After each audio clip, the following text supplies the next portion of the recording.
glass of water before we start the meeting. Is that all right? All in favor, say aye. Thank you very much.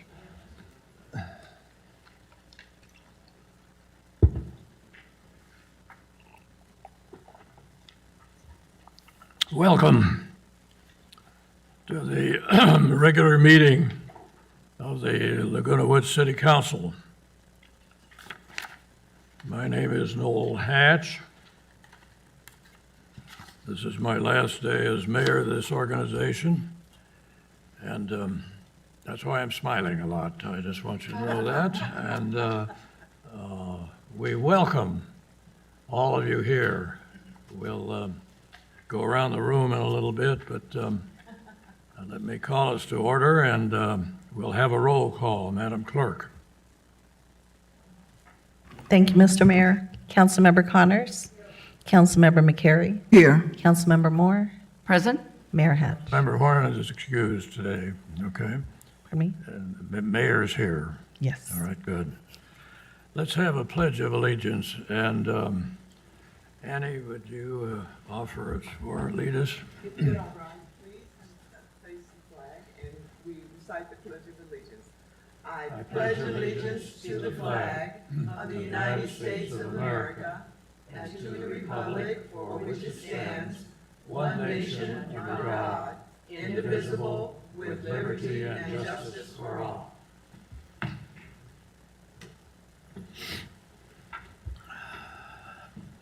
One of the, one of the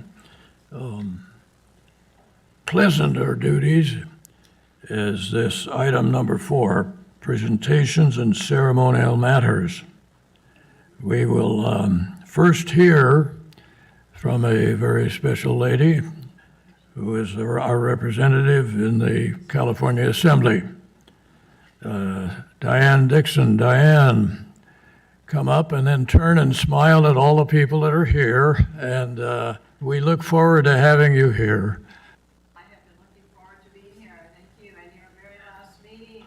Is the mic going to work in just a minute?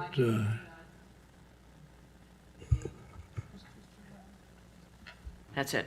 Thank you very much. Well, I'm honored to be here, Mr. Mayor, and to be here, especially on your very last meeting. It's an honor to see you and to say congratulations and thank you for your service. So, and thank you, City Council, for inviting me to be here, and city staff. It's always a pleasure to come to Laguna Woods. I love your city. What I've been doing since we recessed from Sacramento last August 31st, I obviously am around in the district and Assembly District 72, which obviously includes Laguna Woods, and I do a legislative update. So even though it's been a few months and we're now getting ready for the next session that will begin in a couple months, I've got some facts and figures and some issues that just to update everyone. I didn't say hello to our law enforcement, keeping us safe. Thank you. Appreciate it. So let me give you a quick update for the 7, which I do for the other 7 cities of Assembly District 72.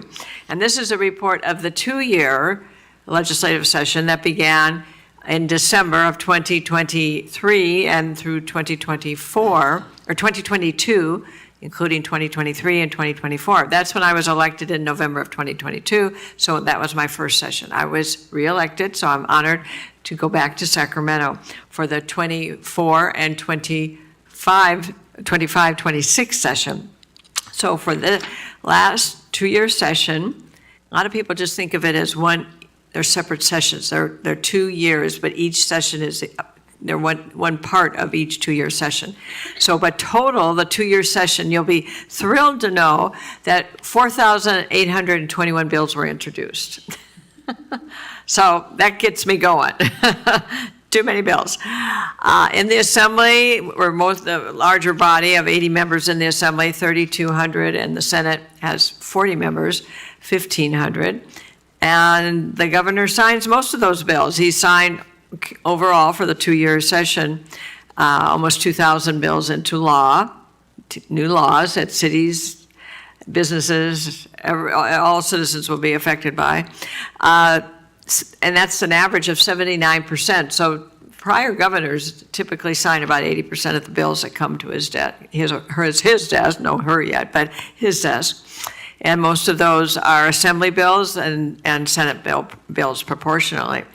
On the last year, that just concluded last year, 2,000 of the 4,800 bills, 2,100 of those were introduced last year. And of those 2,100, 1,200 moved to the governor's desk. Just as an aside, very few people vote no in the majority party. In the minority party, I'm a member of the minority party, but in the majority party, in fact, Cal Matters, maybe some of you are familiar with, they observe, report on what's going on in Sacramento. They do an analysis or a listing of who votes for what. There's one assembly person in Los Angeles County in Manhattan Beach, nice guy. He's voted, and he termed out. He's voted over 6,000 times, and he never voted no. So this is what happens in Sacramento. I'm in the minority party, we vote no. Not just routinely, but if it really has fiscal impact, especially, I will vote no. And I'm on the Appropriations Committee, and I hope to continue to serve on the Appropriations Committee. And so I see virtually every bill, because every bill has a cost impact or a fiscal impact. So I see about 99% of the bills. And it's an interesting process because people don't vote no because they don't want to make that hard decision, so they put it on the governor's desk. So it really puts a lot of burden on the governor to make some of the tough decisions, and he does in many cases. And so let me just skip through the assembly bills. 12 of it is on a party line basis. The governor signed 12% from Republicans and a lot more, 88% from the Democrats. And the Senate, Newsom signed off on 9% of GOP and the rest 91% from the Democrats. I like to quote, and I've done this on the floor of the Assembly when I was speaking in opposition to a bill that I felt was unnecessary. So I came across this quote from former Governor Jerry Brown. He said, and I say too many laws, I quote former Governor Jerry Brown, who said in 2016 when he was vetoing a bill, "Not every human problem deserves a law." And I couldn't agree more. I couldn't agree more. He also said in another veto message, the two good quotes from Jerry Brown, "Too many rules, too many constricting mandates, and probably too much spending." I couldn't agree more.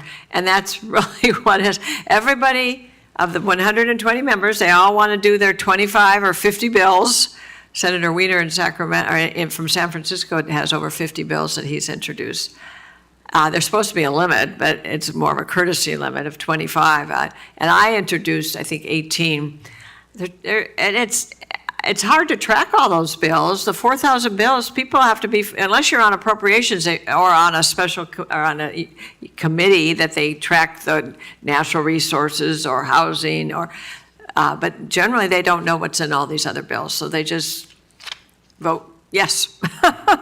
But I will speak on many of these.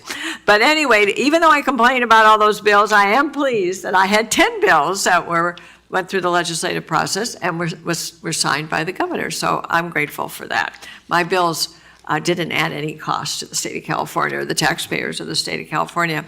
The first issue I will update you on, you all are familiar with, is the Department of Motor Vehicles office closure nearby here in Laguna Hills. And I was just asking Annie and Cynthia, and you really don't hear too much more. I continue to hear from, this issue got more constituent mail to my office than anything else in the last 2 years. I came down here to Laguna Hills, looked at the facility, wondered what was going on, got myself all briefed, and worked with our Orange County delegation. Senator Blakespear was very much opposed to the closure. We all were opposed. We had a conference call. It took a few weeks to get a telephone call with the director of DMVs, Stephen Gordon, and he wasn't too friendly. He'd made up his mind when Mission Viejo Council voted to reject the Planning Commission's recommendation to locate the facility in Mission Viejo. They had in response to my question about that to Mr. Gordon, well, was there a plan B? Did you have a backup? And he said no. And so notwithstanding the fact that 500,000 local residents have visited that facility from all around this part of South Orange County over the last year, they will now have to sadly drive to San Clemente or other DMV offices, minimum 19, 20 miles away. Now, DMV will say that they're trying to move everything online. Okay, everybody, this is the 21st century, that's okay. But it's hard to do a driving test online, it's hard to do a vision test online, and the real ID application has to be done in person. So there still are essential services that the DMV identifies as essential services. But I'm sorry to say the facility closed on October 18th, and I'm still, I was communicating with Senator Blakespear yesterday. We're still trying to, and I sent a letter to Senator Gordon yesterday with some alternatives. I did a legislative update in Laguna Hills a few weeks ago, and I guess I just didn't realize that DMV and the senior center were in that same retail center. And I go, well, why can't they just put a kiosk in the senior center? It's the seniors that are really largely impacted, when over 71% of Laguna Woods residents are over, I think, 75 or 70. So then my staff and I came up with some other ideas, a kiosk in the Sylvester Senior Center. There's also, I did not know this until I went to that, I had my town hall, that there's a VA outpatient clinic right there. So these are government agencies. Why can't we have DMV just have a little kiosk in there? Well, I've sent this in a letter with some other ideas. We'll see if I get a response. But we are united in trying to figure it out. I think it is, sadly, just for the record, a done deal. But as far as opening up a full service facility, but if we could find ways to at least, I don't know how successful the kiosk. Have you ever tried working on a government kiosk? I mean, they're not too fun. But if we could get a kiosk that's going to help meet our residents, our constituent needs, okay. But just I want to go on record here. If anybody's listening or watching, I'm still fighting this issue. We all are. It's nonpartisan and it's bicameral. We all want us to solve this problem. I'm not giving up. Public safety, I often ask this when I have town halls here. I think you have a very safe community. I think it's going to be even safer now that Prop 36 was passed by over 70% of the voters, so I supported that. 900,000 people signed that citizens initiative, so I think that's good. Also, without getting into all the back and forth with the governor's office in the last days of the session, where he was trying to stymie the passage of Prop 76 with the retail theft bills. So to your retailers all over California now, there are a package of about 22 new laws that will make enforcement a lot easier. The $950 threshold has now been reduced back to $450, I think. And so retailers will be, who signed on to these bills, there are many different ways, and also cargo crime, a lot of different really important aspects of enhancing penalties. And Prop 76 addresses fentanyl dealers.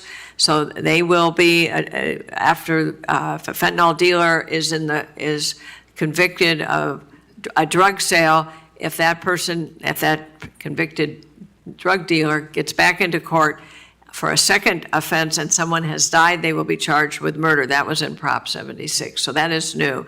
And also drug treatment in Prop 47. As you know, Prop 76 reinstated some of the tougher penalties that were removed in Prop 47. But drug rehabilitation, when someone is arrested and they have a drug problem and they committed a crime, that drug rehabilitation, which was fundamental to, and actually years ago, decades ago, noteworthy for the state of California to have that as an alternate sentencing option.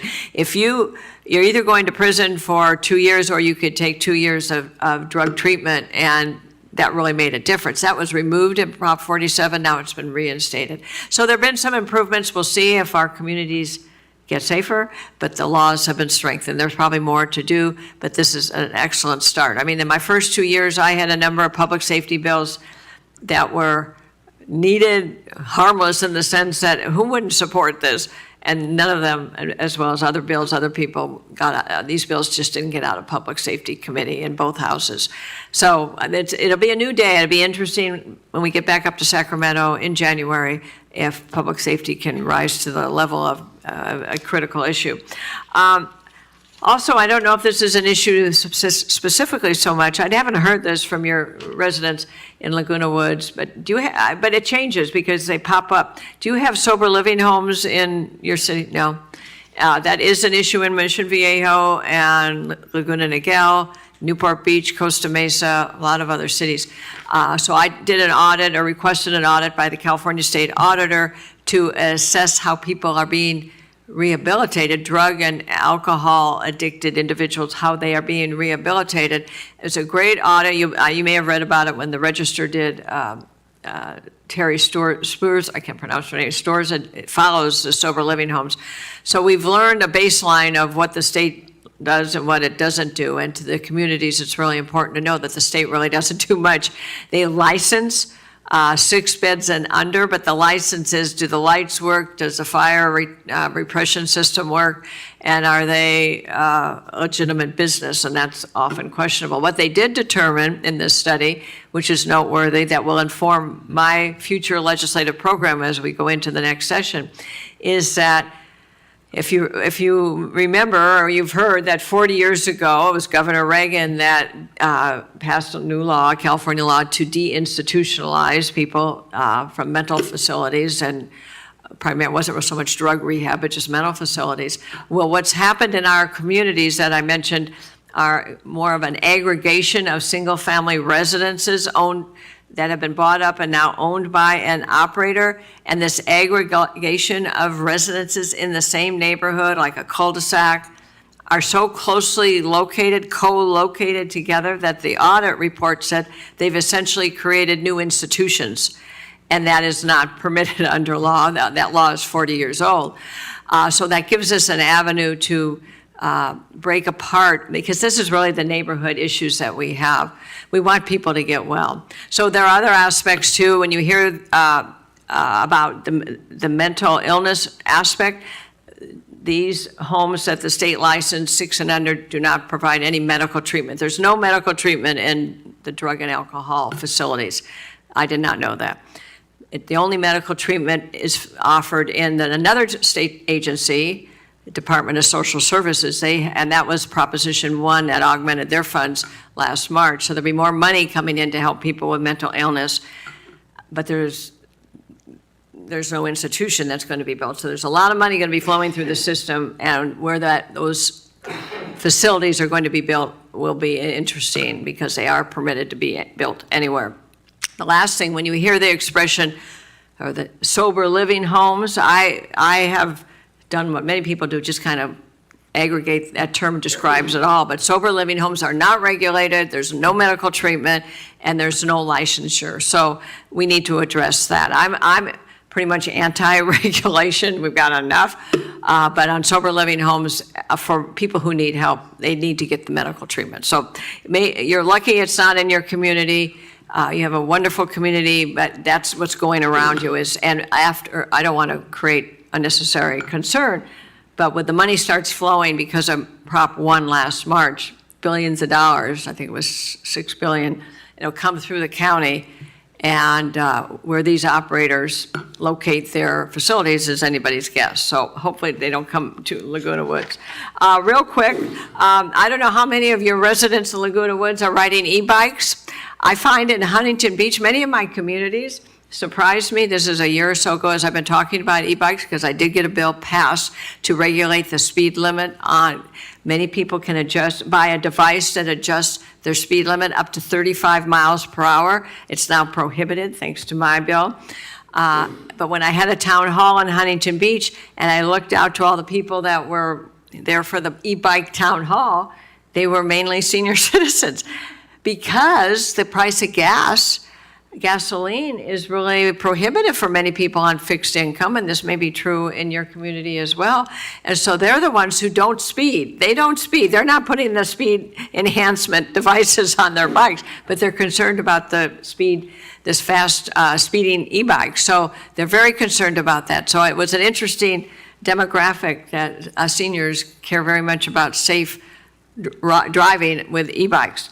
A fun bill, not without getting into all 10 of them, we now have an official state seashell.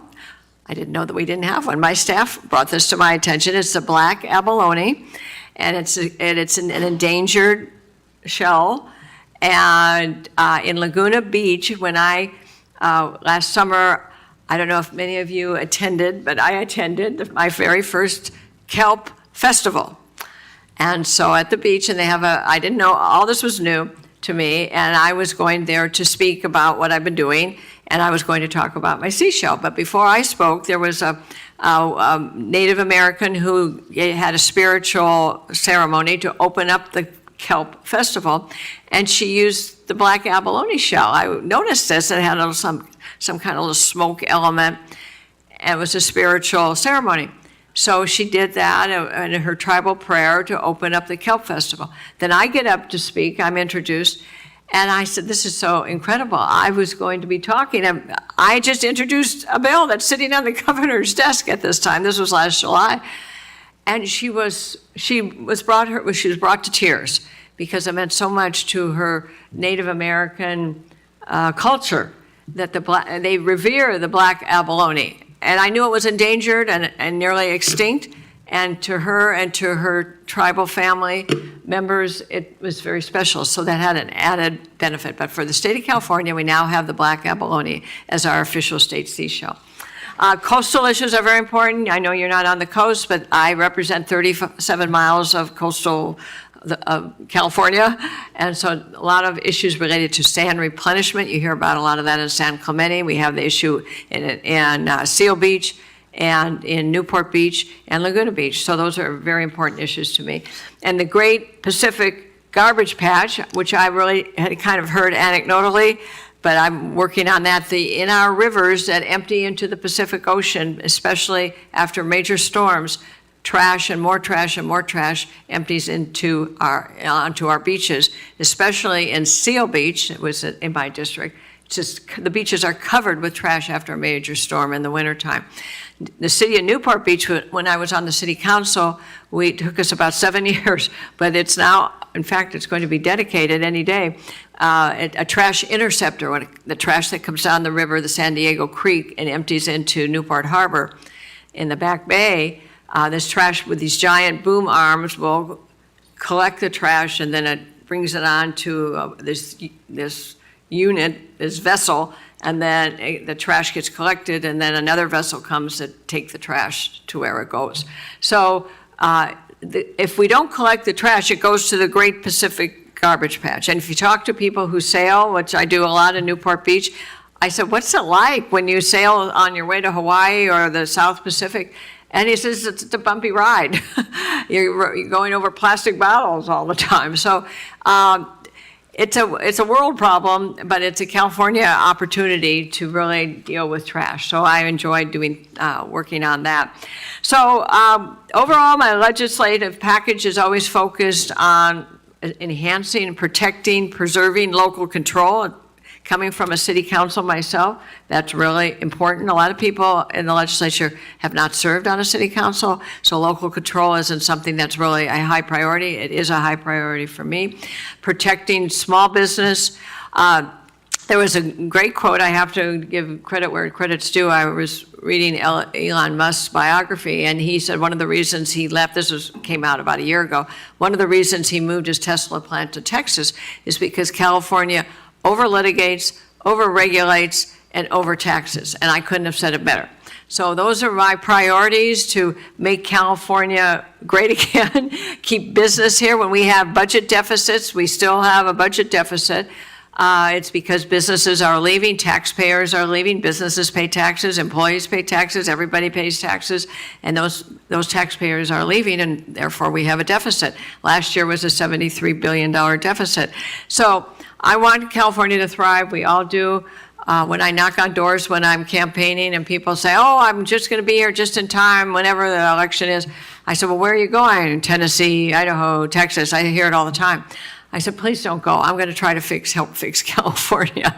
So I want California to be safe. I want our communities to be safe. I want our businesses to thrive. I want all of us to enjoy a wonderful quality of life that we do enjoy in California.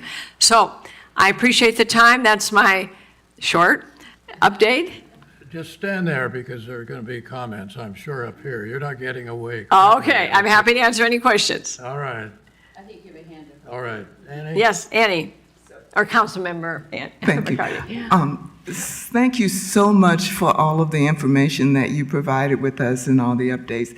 One thing that you said that really stuck out for me, and it was about the e-bikes. Yes. And I attended, in October, I attended a conference for the League of California Cities. Uh-huh. And there were several cities that had huge complaints about e-bikes. None of them were related to senior citizens. The e-bikes are with the adolescents and the younger kids. So it never came up that seniors were one of the bigger users of e-bikes. So that's great information. Well, and I encourage that, and in your community, they can be safe. I don't think many residents have to worry about 35-mile-per-hour e-bike riders.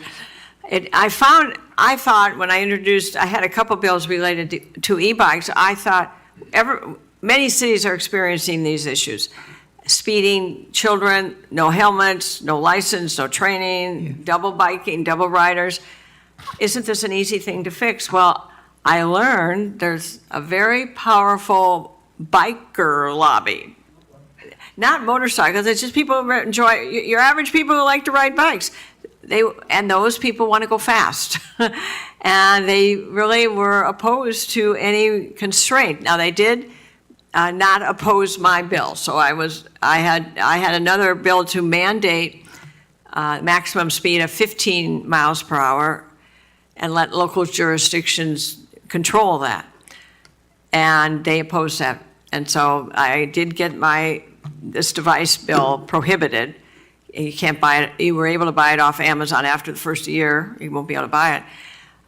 But it is an important issue for seniors because they're on a fixed income and the price of gasoline, and maybe they can't get their driver's license renewed. And they don't have to go to DMV, and they don't want to drive to San Clemente. They have an e-bike, and they can get around. So that's not just something to be cognizant of. Thank you. You're welcome. Anything else? Yes. Yes, Councilmember Connors. The place that we have trouble with zooming vehicles is on our sidewalks and our multimodal trails. It's just the pedestrians, and anything over 10 miles an hour doesn't mix very well. But here on El Toro, there really is no bike lane, so we have a multimodal trail for bicycles and skateboards and pedestrians and golf carts. But the pedestrians are always concerned of vehicles that go zooming past them. Sure. Oh, vehicles. Well, I mean, Or e-bike. skateboards or golf carts or e-bikes or any of those things while they're on the sidewalk. But the speed limit is 10 miles per hour? No, but people worry about it if people are going more than 10 miles an hour. Well, that could be some opportunity then. Now, El Toro isn't that a state highway or no? Do you regulate El Toro Road? We do the speed limit. It's a city arterial. It's the city's. cities. Because you could regulate out, I mean, are there bike lanes on that? I can't remember. Not on El Toro as a general rule. But I would think a regulation of speed for cyclists riding on sidewalks would be more palatable than cyclists that are riding on the street. Yeah, the sidewalk in Newport Beach, because we dealt with this issue, because we don't have on PCH, there really aren't bike lanes, and we couldn't create them because the retailers wanted the street parking because parking is so limited in a beach community. So it was really a conundrum. So that we had to make exceptions for bike riders to be on the sidewalk. It's still a problem between pedestrians, families, bicycle riders. But what I have found that becoming more and more people, of course, riding not just regular standard bicycles, but the e-bikes. There are studies going on in pilot programs. So Assemblywoman Tasha Berner in Escondido passed a bill for a pilot study on helmets and speed. That's in the pilot study. It was originally to allow cities to control that, and it took amendments. She had to just do a pilot. There's a city up in Northern California, Mill Valley, I think it is, similar. They're doing a pilot program. So, and actually, Senator David Min, to be former Senator David Min, I guess, he had a bill signed into law a year ago that is doing a big statewide study. So there will be laws done to really get our arms around e-bikes as this evolves. In fact, when I had a meeting with the California Medical Association, we spent a lot of time talking about this, the representatives, when they do their Sacramento Day. And what I was astounded, the injuries that are in the emergency rooms, young and old, related to e-bike accidents, horrific head injuries. So there's a lot that needs to be done, and we're just going to have to keep working it. Chris, isn't our grand jury looking into this right now? Yeah, there was a grand jury report over the summer that dealt with e-bikes, and we're due to come back to the council after the first of the year with local e-bike regulations. All right. Okay. All right. Carol, did you have any comments? The issue with the DMV became interesting to me. It was not supposed to be a partisan issue, and I never spoke with you about it, but not as a council member, but as a resident, I went to all the cities around us, and I asked them to join us in trying to save the DMV, and they were all very responsive, very helpful. I knew that a lot of letters were written, and I asked them to include you. At one point, I asked them to include you, and I also eventually just left it down. I thought, you're getting these letters, you understand the problem, you don't need the letters, but I had them focus on the governor and Steve Gordon. Perfect. Well, I just wanted to bring you up to date some things you may not have known. First off, I actually was initial in creating a protest, and I made signs. People showed up, and I had signs ready. I made the news. Yeah, I had signs. Well, I don't think it particularly showed how it really worked, but anyway, I made signs. I had papers to pass out to people, and I also went to the DMV inside and told them we were going to do this because I wanted them to be aware. I want them to be surprised. And they were all very supportive. Believe me, they wanted to keep their jobs. Wow. Number two, the movement of I'm not even sure it was serious. I questioned that it was serious when they said they were going to put it in the kaleidoscope. Right. If you were to list the worst locations, it would have to have that one at the top, because it's very difficult to get in there. Can you imagine seniors trying to get to the elevator and get up to where the DMV, the whole idea was totally not very sensible. In addition to that, I happened to be at a conference, and I know someone who was a former president of the SCAG, and I happened to see her there, and I don't know how this came up. I just mentioned that we'd had this protest at the DMV, and she said, oh my gosh. She said there are 180,000 residents in Imperial County. She's very knowledgeable about her county. I remember. What's her name? I remember when I was Yeah, Cheryl Villegas Walker. Yeah, right. Okay. I mentioned to her about this. She said, we have 180,000 people, she said, in Imperial Valley. She said, we have DMVs everywhere. And I thought, oh, I'm coming home and I'll look this up. We have 855,000, get that number, 855,000 versus 180,000, and I looked it up and they had 17. We're going to have 2. So this issue is worse than it even appeared. In addition to that, a council member in Aliso Viejo called me, and it was during the time we were at the JPIA conference, I think. I'm trying to remember which conference, because there were 2. And I think it was at that one. And he asked me what was going on with it, because he knew I had come to their council and asked them to write letters. Right. And I asked all the council members, and I said, would you please ask your residents to help us? We need this DMV. Okay, he called me, and he had gotten together with Dave Min, and they were meeting with with the owners of the shopping center, along with, I assumed it was Steve Gordon, either that or a person who reports to him, but I thought it was him. And this person told me that everything they said was not true. First off, the DMV said, well, it's going to cost too much to upgrade to ADA compliant. Number one, there were already low counters in there, so all they needed. I went there and saw this, I went into the restrooms and the sidewalk. Okay, so if the sidewalk is about all, not only that, the owner of that land or the buildings But then he- said he would take it himself. And he also said that they He would al- hold the lease rate. He would hold the lease. Everything that they said was not true, and it was all right there. I mean, when he would bring it up, he would turn to the owner because he was with Dave. They would turn to him and ask, and none of that was true. So I would have to say that the DMV issue is a total, it's the most, I don't know if it was budget. I mean, I have no idea what. They're not laying anybody off.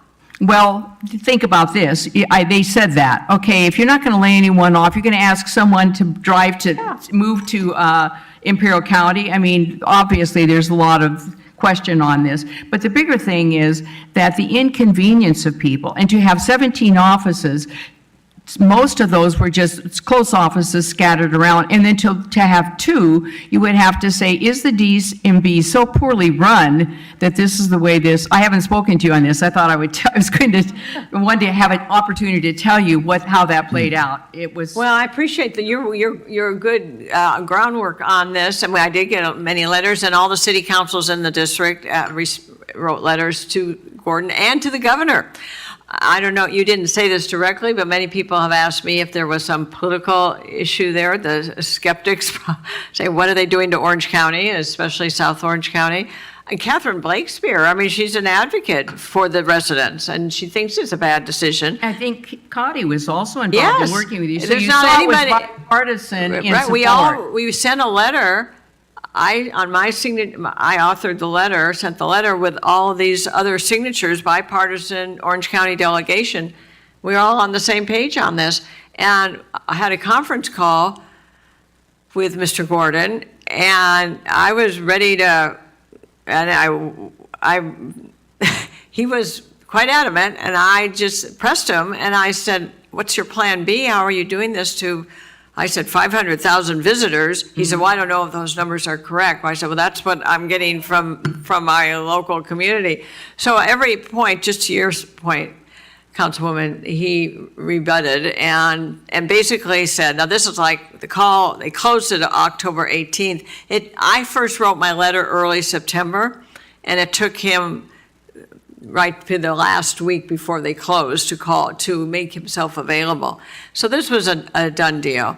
So I forgot, there was one other thing that was really telling. That day that we had the protest, people came up to us because we were passing out papers and saying, please contact these people to help save. Everyone was supportive. A man told us, this was a visitor to the DMV that day, told us that he had neglected to renew his license and he was going to have to go and take the driver's test. This was September, okay? It was going to be the end of December. Before he could It get was an appointment. Christmas Eve, as I recall. He was going to have to, 3 months later, he was going to have to wait 3 months and drive to Westminster to take his test. And think about this.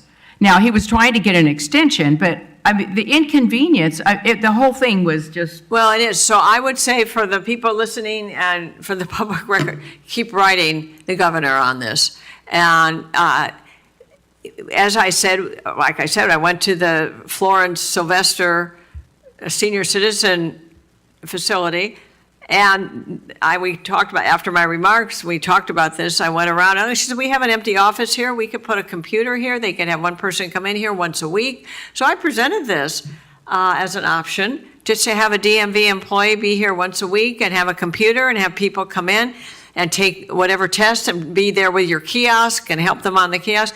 It's like, no, no, no. But I would say nothing is dead yet. keep sending the cards and letters. Right. Write to the governor, get the cities, Carol, Councilwoman, you've done a great job of mobilizing people. I would say continue. Well, I wondered, I'm sorry, All right. Chris, I thought we've talked, I spoke to Chris. Right after that letter came, I sent an email to Chris, and I said, it seems to me that partnering is the better. Do you have some comment on that at all?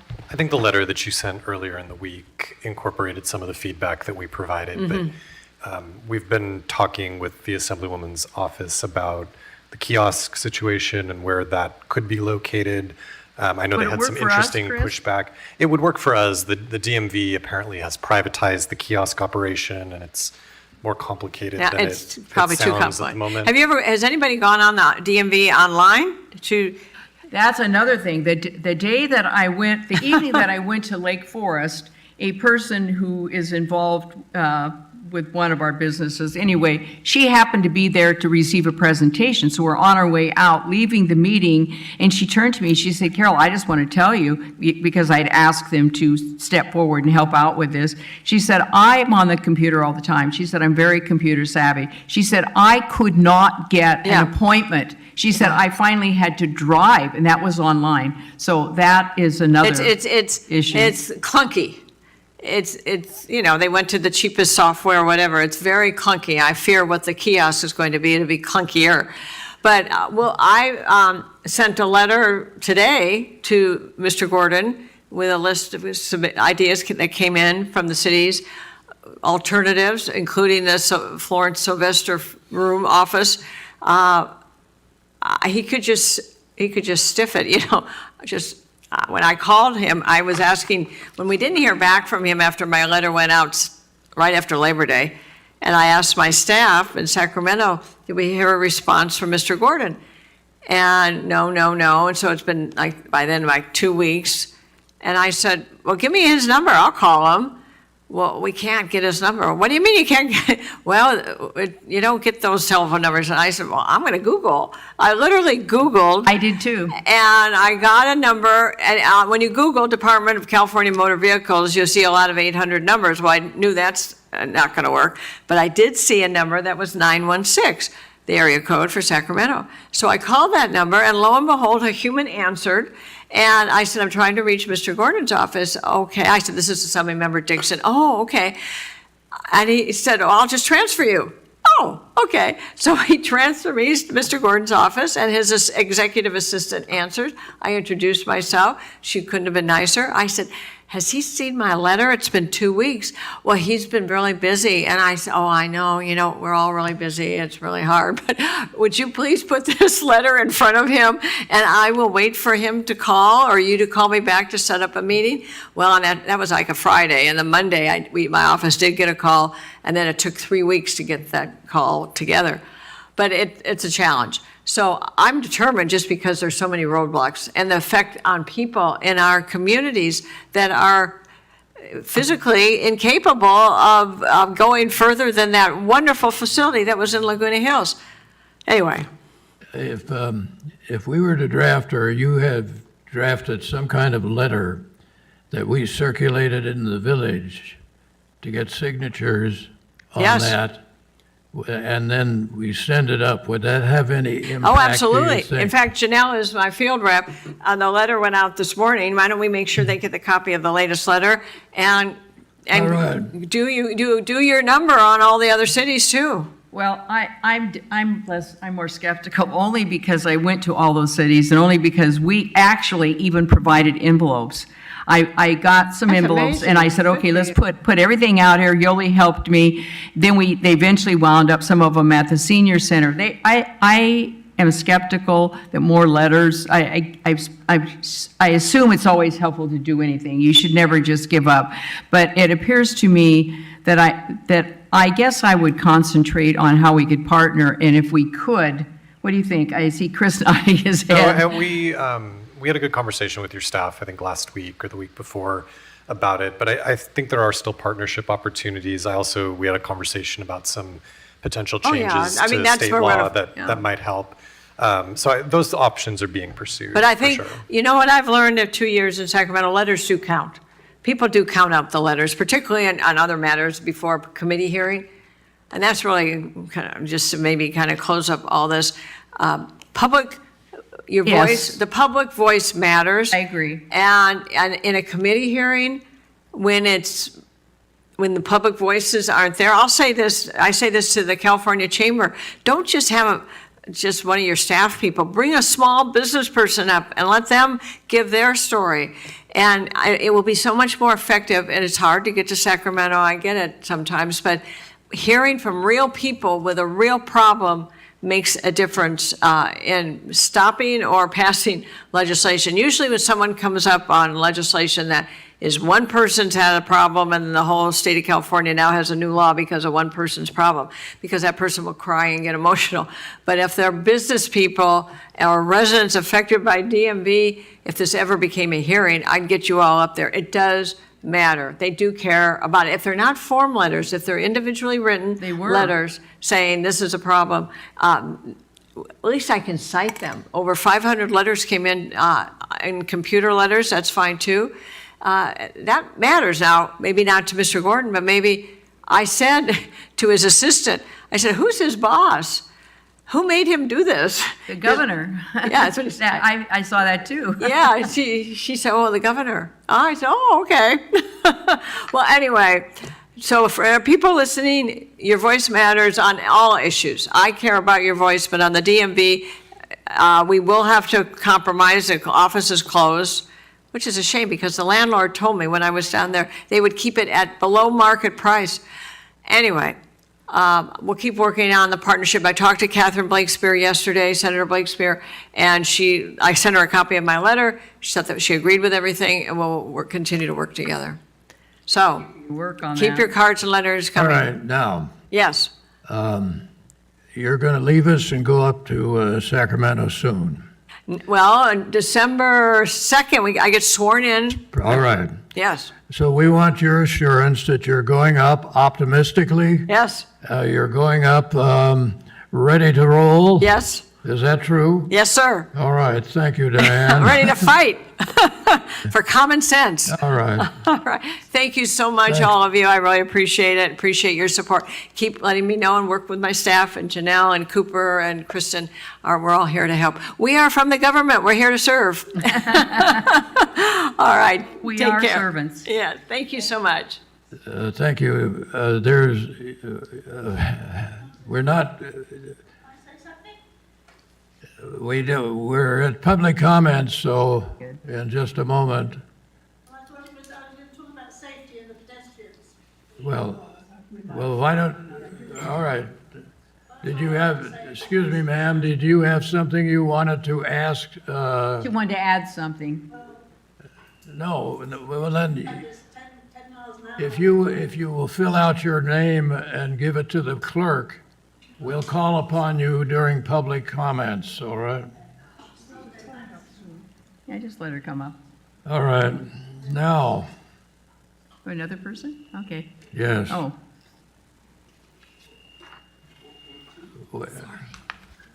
I'm sorry, ma'am. I'm just getting the form. Oh, okay, good, sorry. Sorry, I didn't know about it. No, we should have those out. John Pointer, California's senior legislative representative, is John here? I don't believe he is. Okay, she, So I assume we'll probably revisit this on a bring it future in agenda. another time, all right. We have received and will file Assemblywoman Dixon's report. And now we come to item 5, public comments on non-agenda items. And I know we have one or two people that would like to speak. Thank you. Jerry Miller. Did you pass my photos?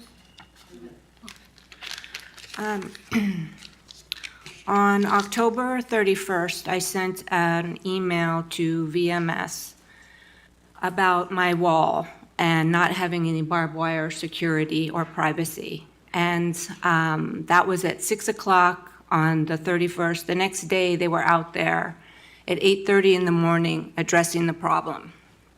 I have tried to address this problem with the city for nearly 2 years.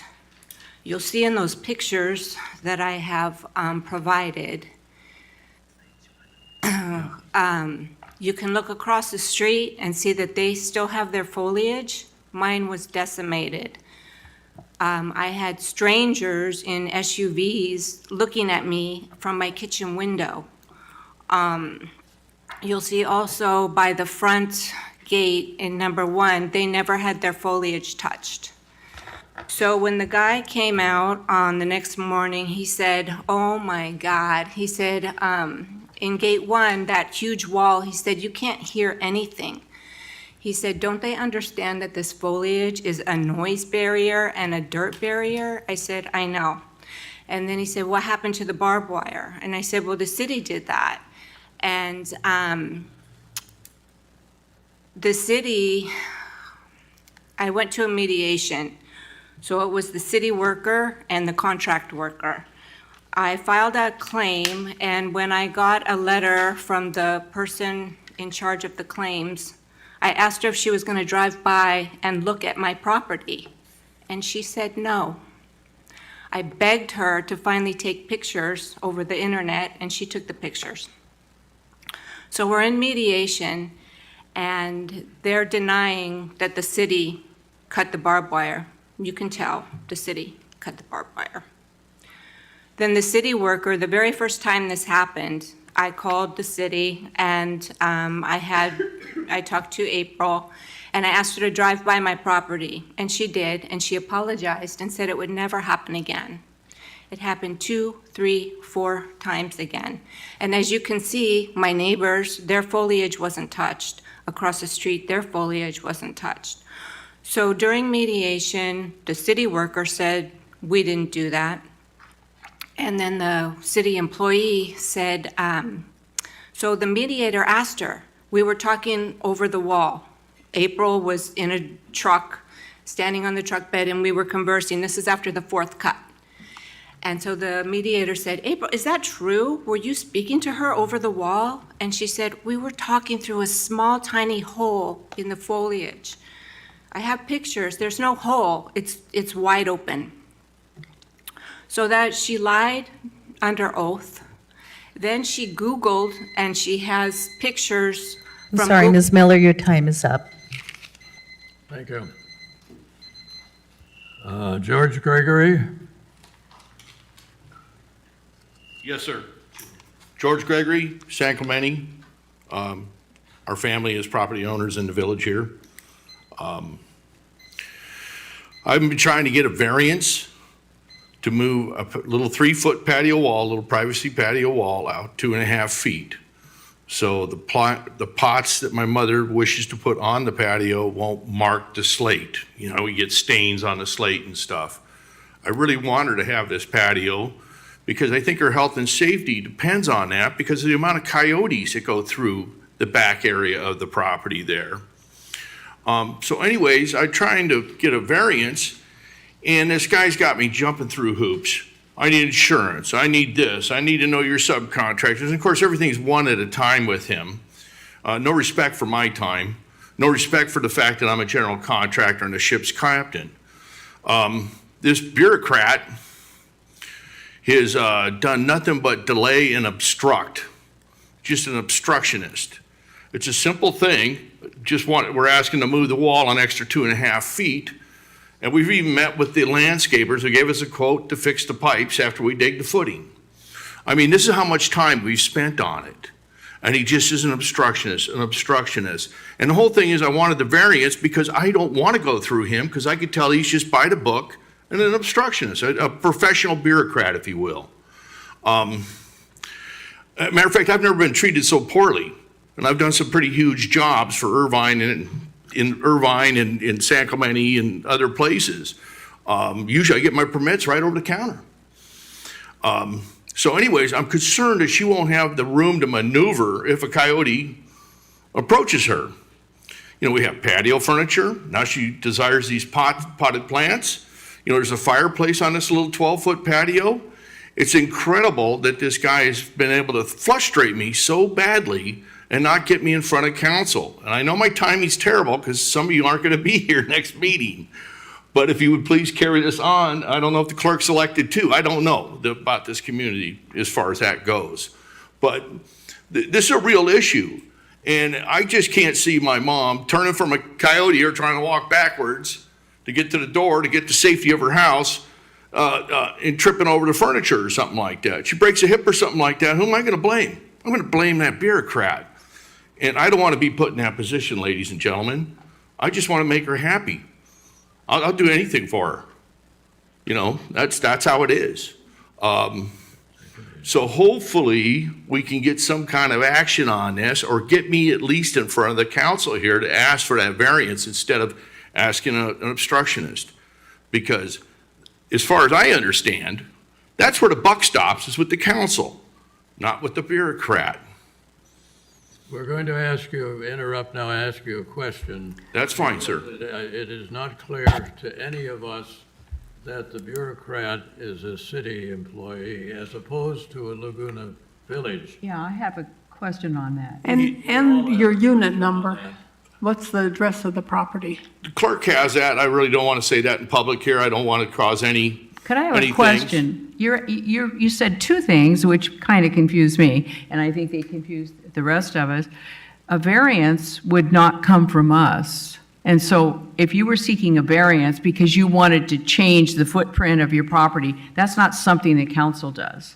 Oh, okay. Well, see, I'm here, and it's taken me a long time to find the time to get here. So I don't know who, because that's a village person, yes, a Yeah, village. could I ask our city manager to address that? So I think Because we can probably try to provide some coordinating assistance, but it sounds like your issue is with Laguna Woods Village and with the mutual that your mother lives in. It's a separate organization, they're not our staff, they have their own rules. If we get your contact information, which I think you said you left with Yoli, we can try to escalate it to Laguna Woods Village staff, but like the council members said, we don't issue variances. All we would be doing is issuing building permits once you get approval from Right. the village. So we can try to help you get a person that you can talk If to you over could, there. because Sure. I'm at my wit's So I end, totally understand. and I want to just We'll drag s- them over the counter, you know, and Let's that's not not do that. acceptable. but don't drag us over. Yeah. Yeah. Let's not do that. But yes, we can try to help. Make sure Yoli has your contact information. I'll make sure somebody gives you a call back, okay? I'll go get you a business card right now. Perfect. Thank you. Thank you for your time. Thank you. Thank you. Thank Happy you retirement. for coming. Congratulations on the winners of the election. Covered it all. I'll be We're not bureaucrats. That's just it. Okay. Sometimes the bureaucrats get lazy or they get a personal attitude. And, you know, I've only been trying to build a room addition in San Clemente for 25 years. So, And we'll make sure they act on it, okay? just help me here. I'll deal with the San Clemente. Or we'll sick you on them, okay? There you go. There you go. All right, thanks. I'll be right back. Carolyn Maxwell. So I may get the same answer you gave that guy. It might not be your purview, but I heard from a couple of sources that you're back to shooting coyotes in the middle of the night. I want to know, one, if that's true. Two, do you guys have the jurisdiction over that? If not, who does? We'll ask the city manager Right. to answer that question. Oh, hello. He gets all the good ones. Short answer is yes, for several weeks earlier. This is, I think it was in September and October, we did retain a coyote abatement specialist to remove a number of habituated coyotes from the city. That's not ongoing right now. That was, I believe, for 4 weeks total over the course of 2 months or so. The city does have jurisdiction to do that. We provide animal control services in the entirety of Laguna Woods. Happy to connect you with somebody at Laguna Beach Animal Control if you'd like to learn a bit more about the process and when we make that determination. Well, I've It's a listened last to animal resort, yeah. control, and both animal control and fish and wildlife, or whatever they're called these days, will tell you that that has the opposite effect. It causes them to breed 3 to 4 times rather than 1 during the year to get their population back up. And 2, I might be wandering around in the middle of the night. If I witness this, It's lawsuit time, honestly, for trauma, because I didn't move here to have wild animals being shot in my backyard. Well, you- I don't know where you got the idea that this was a good way to control the coyotes. Yeah, it comes at the recommendation of Laguna Beach Animal Control.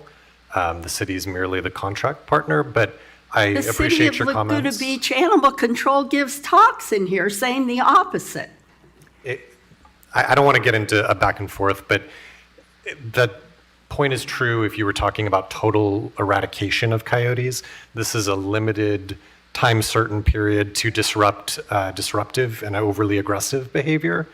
But again, I'm happy to connect you with somebody at Laguna Beach. They can explain when they make the recommendation to do this and how it works in the bigger picture of coyote management. It is a last resort. I appreciate your comments, but I'm happy to get you in touch with somebody who can talk about it further. Okay, thank you. I moved here knowing that I would share the territory with coyotes, so I really don't appreciate you going out in the middle of the night and shooting them. Let me just end with that. No, don't. Let it go. Okay. Thank you.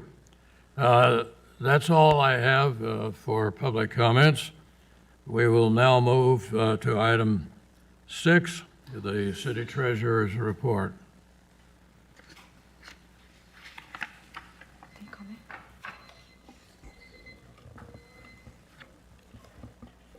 Thank you, Mr. Mayor. I will be presenting the treasurer's report for as of October 31st, 2024.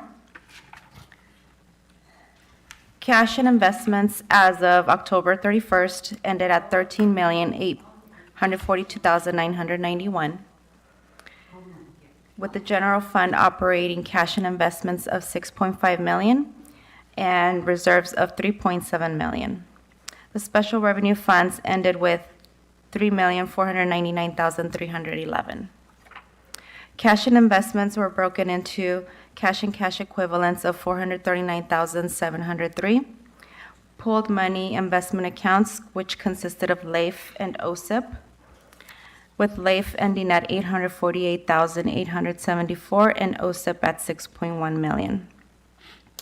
And investments that consisted of CDs of $6,432,647.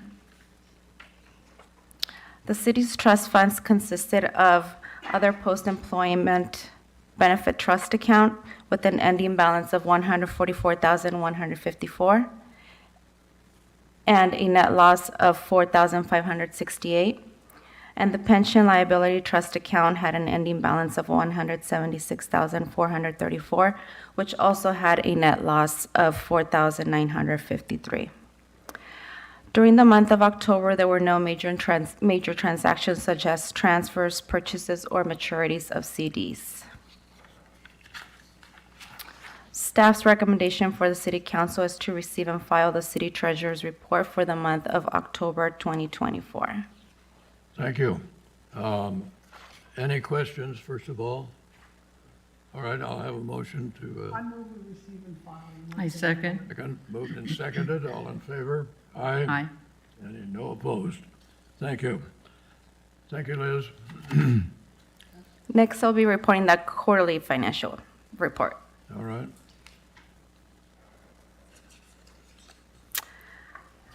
This is as of September 30, 2024. The general fund revenues ended with a balance of $808,760. Expenditures of $1.6 million. Transfers out to the capital projects fund of $459,946. And the general fund had an ending fund balance of $9,214,978. As of September 30, 11% of the revenues budgeted have been received. The general fund's three main revenue sources in the first quarter were development processing fees at $217,766. However, these fees are charged to recover the city's reasonable cost of providing building and related services and do not represent profit. The second main revenue source was sales tax at $152,359, which represents 1 month of sales tax received. The third main revenue source for the first quarter for the general fund was cannabis business tax at $131,596, and this represents only 2 months received. The first substantial revenue from property tax will be received in January 2025. Are they quarterly, Chris? Are they quarterly? No, they're twice a year. I admit the business. The cannabis business tax is paid monthly. Okay. The general fund total expenditures are as expected and in line with the budget. Special revenue funds revenues ended with $220,372, expenditures of $307,220, and an ending fund balance of $2,284,655. For special revenue funds, the majority of the revenues received are for the first 2 months of the quarter. The third month was received in the month of October. Expenditures in the Senior Mobility Fund are more than projected due to high demand of the new program. However, appropriations were they were increased in October. The Capital Projects Fund had $0 in revenue. However, interest income was allocated to the fund in October in the amount of $12,476.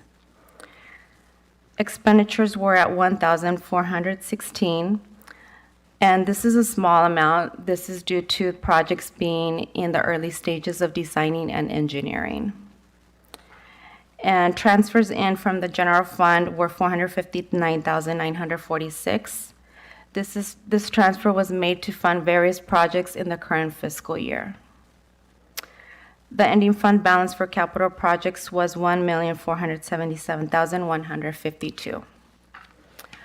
I would also like to point out that interest income received in the first quarter for all funds totaled $152,469.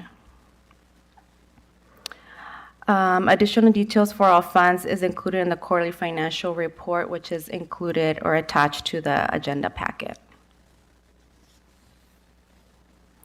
I recommend City Council to receive and file the quarterly financial report for the first quarter of the fiscal year 2024-25. Thank you. Motion again? I'll move it.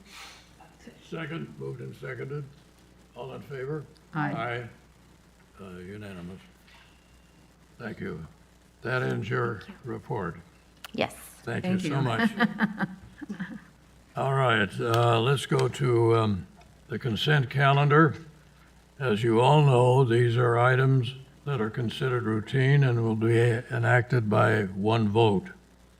There will be no separate discussion of these items unless a member of the City Council or staff requests that a specific item be removed and discussed. So at this moment, then I'll take a motion to I move the approve. consent calendar. I second. Moved and seconded, all in favor? Aye. 4-0, thank you. Let us turn now to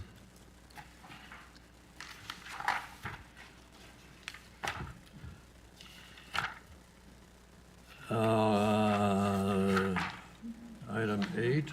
Public hearings, Yeah, 8. let me turn and find it here for just a moment. Public hearings. Item 8.1, the Laguna Woods General Plan and Zoning Code Update, State Clearinghouse number, long number. Chris, will you, Yes, this is a fairly straightforward item. In August, the City Council adopted a number of actions related to this particular project, including amending the general plan land use element and certifying and adopting an environmental impact report that went along with it. In that land use element, we subsequently became aware that the map that was included, figure L-1, the land use map, was incorrect. It had some inadvertent errors in there. There were some land use designation changes that were not intended and some land use designation changes that were not included. I apologize for that. We have corrected the map. The version that's in your agenda packet today is correct. Today, we're recommending that you adopt another amendment to the land use element that simply replaces figure L1 with the map that would reflect the city council's intended action based on the presentation last August 21st. Because this is an amendment of the land use element, there is a public hearing today. After the public hearing, staff's recommendation is to adopt a resolution titled A Resolution of the City Council of the City of Laguna Woods, California, adopting amendments to the general plan land use element and determining and certifying that such action is consistent with the program environmental impact report prepared for the Laguna Woods general plan and zoning code update, state clearinghouse number 2022080022. With that, I would suggest conducting the public hearing, and then I'm happy to answer any questions. Public hearing is now open. Are there any questions, comments? Hearing none. Public hearing is closed. We now will adopt the resolution. We'll take a vote on that. I move the resolution. Do I have a second? Danny? It's over there. Seconding. Thank you. All in favor? Aye. Aye. Unanimous. Move on now to item 9, City Council business, 9.1. City Manager? This is another fairly straightforward item. In October, the City Council conducted a public hearing and introduced and approved the first reading of an ordinance that would reestablish most of the speed limits in the city, with the exception of speed limits on El Toro between Aliso Creek Road and Calle Sonora, which would be reduced from 50 miles per hour to 45 miles per hour. Procedurally, this is the opportunity for additional public comments on the matter, and then the City Council to consider adopting the ordinance. Our recommendation after taking public comment today would be that the City Council approve second reading and adopt an ordinance read by title with further reading waived, titled An Ordinance of the City Council of the City of Laguna Woods, California, amending section 8.06.010 of the Laguna Woods Municipal Code to adopt and establish speed limits for El Toro Road, Moulton Parkway, Ridge Route Drive, and Santa Maria Avenue, including reduced speed limits on El Toro Road between Aliso Creek Road and Calle Sonora, and reestablishment of all other existing speed limits, and determining and certifying that the ordinance is exempt from the California Environmental Quality Act. The same agenda materials that we included in your agenda packet for the October meeting are included in this agenda packet as well, including the engineering and traffic survey that provides the objective basis for these changes. With that, I'd recommend you take public comment, and then I'm happy to answer any questions. All right. First of all, are there any questions again? I have a comment, if I Yes, could. yeah. Yeah, I was wondering, whenever there's a change and we want to establish with the community, our intent is, I think I sent that email, that there are two major causes, or two factors that seem to factor into the latest produced evidence on highway fatalities, and they are speed, and the second one is driving under the influence. Our intent is to make it safe, obviously, that's and we certainly appreciate that. I was wondering if it would be a good idea to inform the public that you're making this. You know, the things that they put up. Yeah, so we, Go ahead. if the City Council takes the action today, the ordinance itself would be effective in 30 days, but we can't actually start enforcing it until we make signage changes.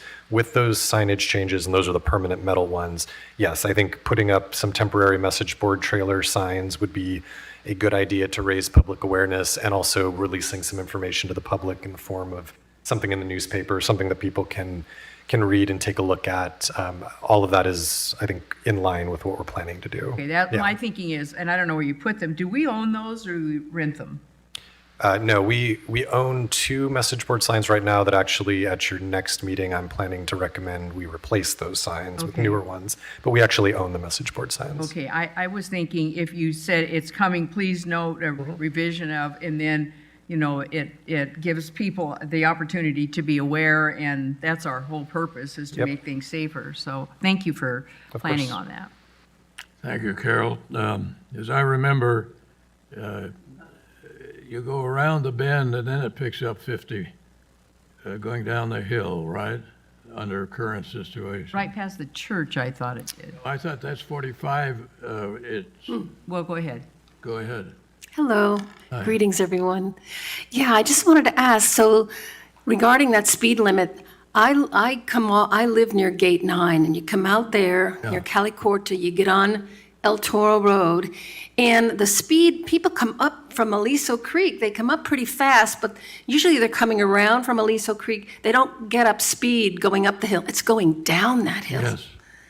Going down that hill, people, Really? it's 45, but they go much faster. And there's not always policemen around, but they go so fast. So from Geneva, when that light at near Gate 7 in Geneva, they really go down that hill fast.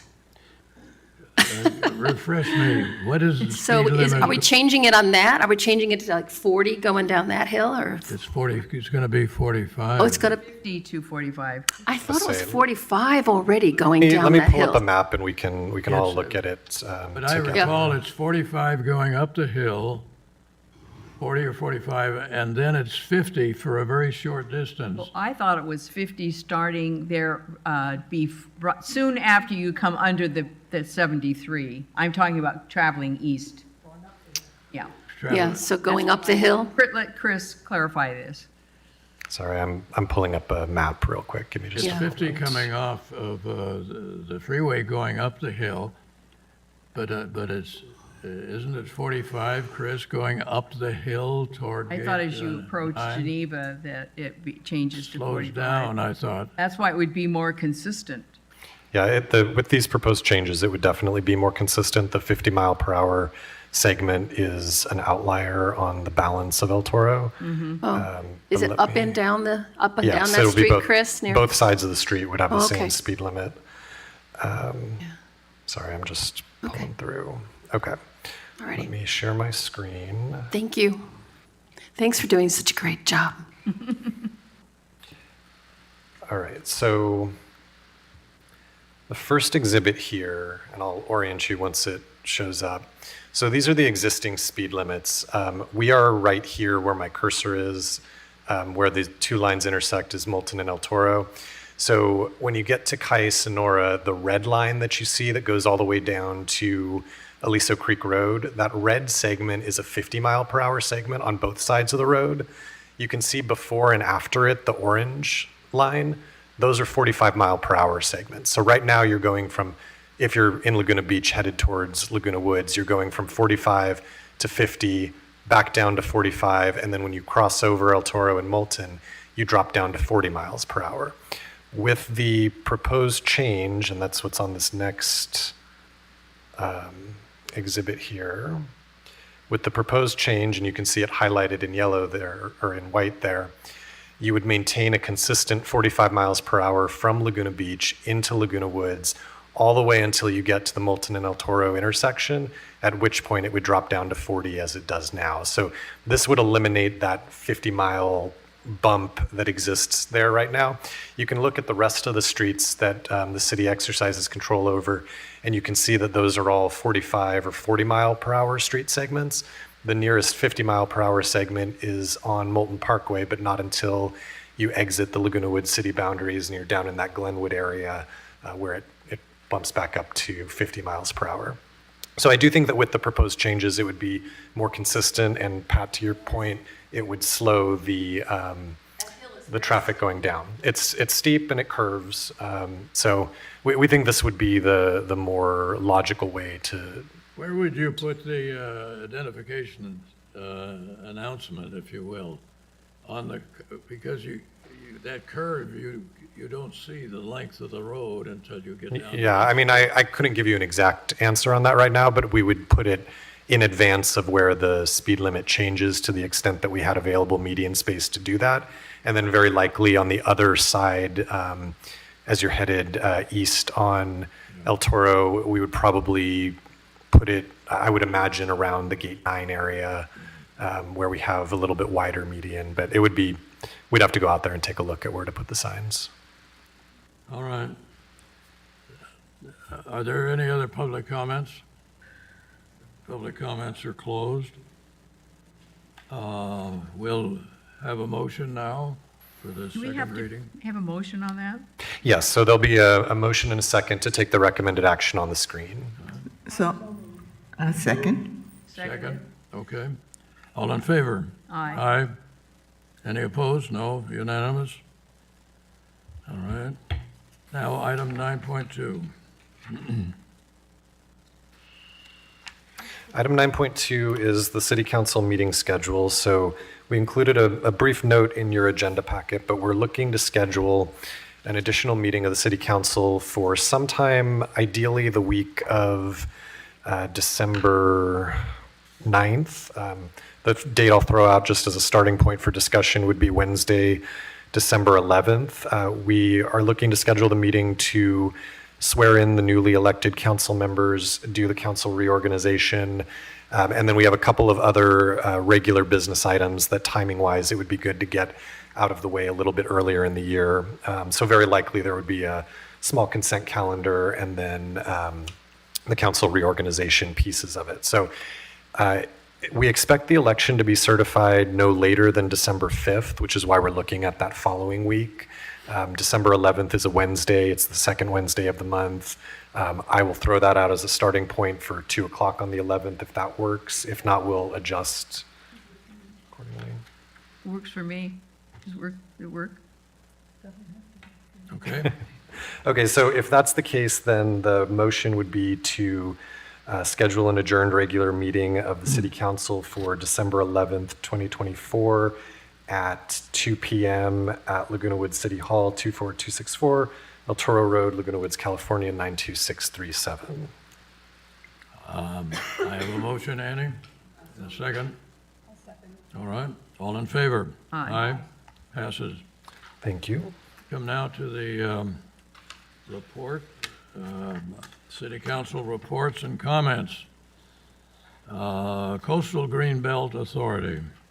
Annie? Yes, my report is briefly, the authority met last week Wednesday, and we met down at the Nix Nature Center. It was a very short and brief meeting. The park staff just gave an update on how things were going in terms of staff, recruitment, intention. And the other thing, the authority really appreciate the fact that they will continue to be allowed to meet here in City Hall. So they were really appreciative of that. The only action thing that we did was approve the meeting schedule for 2025, and we'll continue to meet every 2 months at the same place and the same time. So again, the authority wanted to express their gratitude for the city and city staff for allowing them to have their meetings here. Thank you, Annie. Fire Authority. I have, Yoli, are we set up for that, ready to roll? Yes. This is, Mike, why don't you come on over? Chief Summers, come up a minute. And I'm sorry, just to clarify, did you want to watch the interview one or just the B-roll of the firefighter returning home? Yeah, that's. Okay, I can put that up in the background as I know, the chief is talking. No, I like them to watch that. Okay. You're used to a bigger audience, but these people are most interested here. Bring us up to date. We still have one fire hand crew firefighter in Colorado, don't we? Yes, sir. We recently accepted or greeted one of our hand crew firefighters on last Friday at John Wayne Airport upon the return from facility of treatment out of state. Oh. They've since been returned home and improving and with their family. We still have one hand crew firefighter that is still seeking treatment outside. Was the one that's still there, did he have back issues as opposed to the arm? Did you know for sure? I don't know, and I Not can't for really comment sure. on their medical status. Okay. The others are all home, and many of them are back in active duty now that were in that car, or are they all still off? There are some that have been returned back to full duty. Several are not. and then the one that's continuing to recover. They're all in various states of, there was 8 Right. injured hand crew firefighters, so all of them are in different various states of healing right now. Yeah, Yeah. good. Well, anyway, this is the filming of the return at John Wayne Airport. A group of, there's no sound on this, but I think it speaks for itself.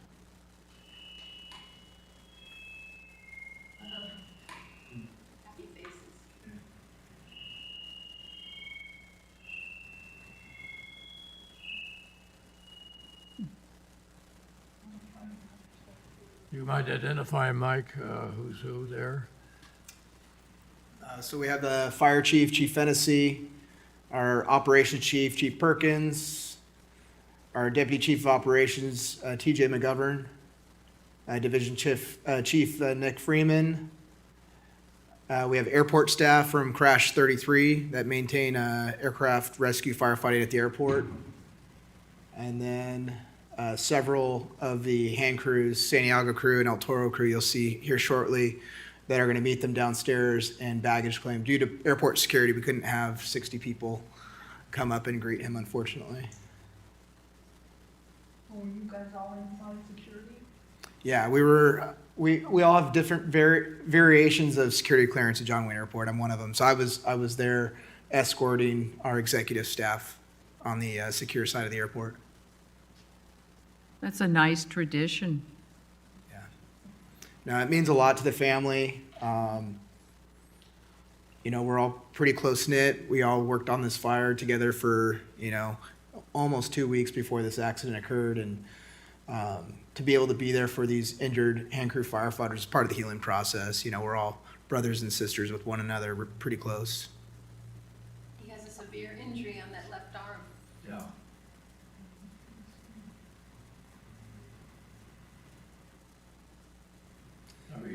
And these are all his hand crew members from both El Toro crew and Santiago crew.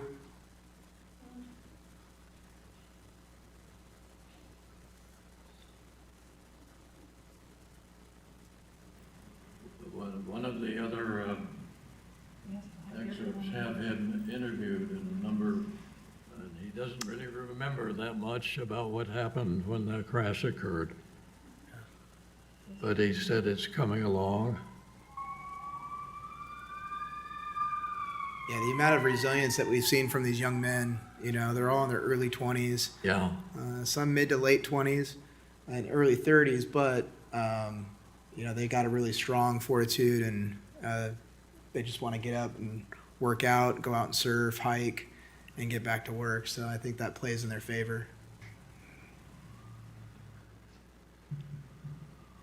But most of their goal is to become a firefighter, Yes, sir. isn't it? Yeah, not, On El Toro crew and Santiago crew, we do have, within our crew leadership, we do have fire captains, engineers, and firefighters that work in the field on your engines here in Laguna there's his Woods. wife.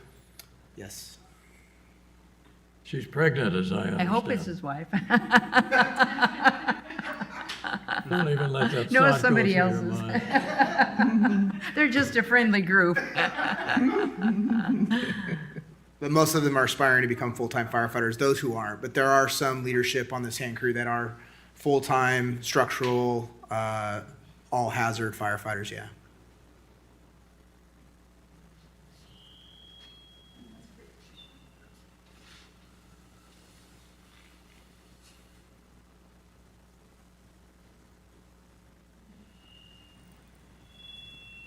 No, thanks for showing that to us. Will he have permanent damage to that left arm?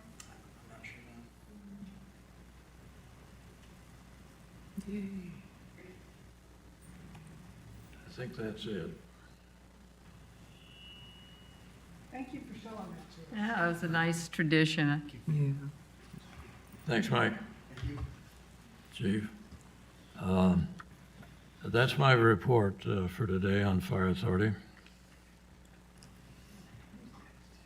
I should probably mention, though, that there are 8 members of the board of directors that will not be returning next year, that they have replacements for, and, or that they need replacements, including this year's chairman of the board, who lost his mayoral election in Garden Grove. But, so there'll be a big turnover, 8 out of 23 cities, and we will be replacing, and so the chief and the staff are looking forward to getting those indoctrinated as soon as they can. Okay. Library Advisory Board. Yeah, there was a Carol. meeting, and Julie Quillman, who is the CEO of the library group, finally gave the final report on the Irvine set-aside, and it turns out that the building, it's so strange that you would leave this system, because I suppose they have control of the money. They can use it however they want, can't they? They don't have to put it on the library. So maybe that was it, getting the money. Anyway, that one library, is that Centennial? It's like Heritage or Centennial? Heritage? Okay, that library belongs to the building belongs to the county. And I think I spoke about the bankruptcy, which set the standards on set the format on how the library would go forward. And the building belongs to the county, so for 5 years, they will lease, Irvine will lease that building for $40,000 a month. And then the building will then return back to the county, not to the library, but to the county, because it's a county building. And so if there's nothing present there, they don't want to spend any money on that building because it's not their building. So if they haven't built something in the meantime, the people in that area don't have access to the library they have. So anyway, that was one of the functions of it. I think that then she went over there. They have the library system has so many programs, particularly on reading programs and finishing high school programs, all kinds, developing English speakers. They also have, and I think you're probably are you receiving the emails about the authors that are coming, that are speakers? So I think you're aware of those.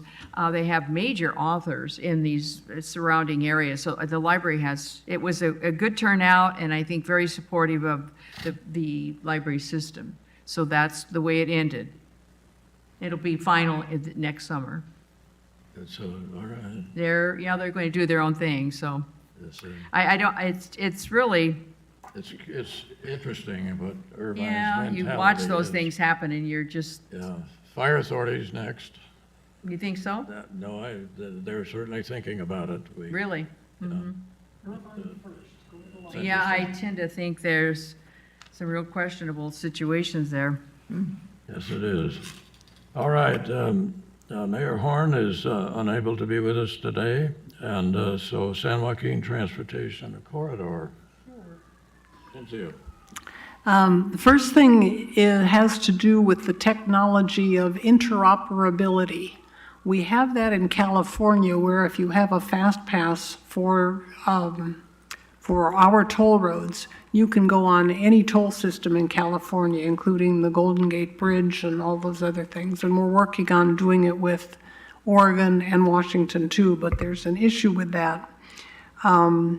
There is a federal mandate that all toll roads become interoperable, although at the time the mandate was there, the technology wasn't there, but now it's there. But our state has various privacy rules, and it prevents us from sending to other states information about the license plate, location, amount of toll, and date and time. And those are the things you need to establish the amount of a toll. So we have now designed at least a one-way interoperability agreement, in this case with the North Texas Toll Road Association. And we're preparing to implement it now. And this means that our riders get to go on their roads when they're traveling. And there are a lot of riders. There's more than 20,000 in a year of California riders who go on these roads. And they can just zip on them with our own fast track decal, fast pass, and it'll be just automatically billed to their home account. But when Texas drivers come here, we still have privacy statutes in effect that prevent us from sending to Texas all the information that they need in order to debit that person's account and deposit into our toll roads collection service. So that means that we still have to look up the license plate, send them a letter by certified mail or by U.S. Postal Service mail and say, please pay your $6.80, and if you don't do it within this amount of time, there'll be a penalty and so forth. So we have it halfway done, and we are lobbying the legislature to fix that. And hopefully it will, maybe in this, I should have asked Assemblywoman Dixon about that. Anyway, we're working on it.